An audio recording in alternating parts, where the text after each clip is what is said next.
banyarwandakazi, twatangiye umurongo wo guhuza abanyarwanda. Twatangiye umurongo wo guhuza abanyarwanda b'amoko yose, abahutu, abatwa, abatutsi, tugahurira hamwe muri gakondo y'abanyarwanda. Ibyo ngibyo ni intego yacu ndakuka, ni intego kandi tutazigera dutezukaho kuva aho FPR yinjiriye mu Rwanda ku itariki ya mbere z'ukwezi kwa 10 mu mwaka w'1990. Yaje iviza gusenya ubwo bumwe twari dufite. Ushaka ubyemere cyangwa ubyange, ubumwe bwari buhari bw'abanyarwanda babaga mu gihugu imbere.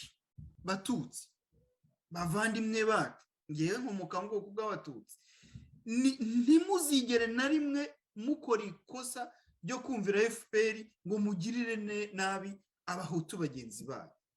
Mwabanye,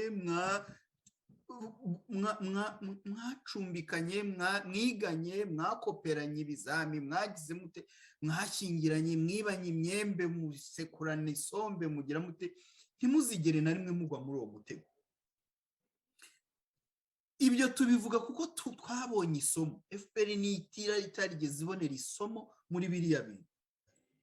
Tukabwira abahutu tukavuga uti nyamuneka tufatire isomo ku byabaye, ntihazagire uwongera kwibeshya ngo ahirahire yongere ajye kumvira FPR, ajye guhemukira umuvandimwe w'umututsi.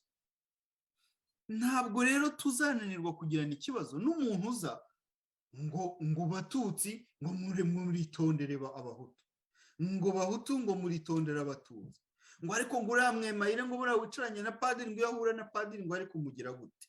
Ibyo tuzahora tugirana ikibazo n'abo bantu kubera yuko uriho uratwangiriza. Ni nayo mpamvu tubivuga tukavuga ngo muratwangiriza, muradukereza, ngo turabakerereza yeye. Naho ngaho hafate mu mutwe uhumve, naho wowe uvuga ubaza ngo turagukerereza, naho twe twahagurukijwe no kunga abanyarwanda. Wowe rero uri kuzana amacakubiri y'utuntu twa kera y'ibiki n'ibiki n'ibiki, simpakana ko atari ibibazo bya politike byabayeho mu mateka y'igihugu cyacu, ariko ntabwo biri burangirire kuri YouTube.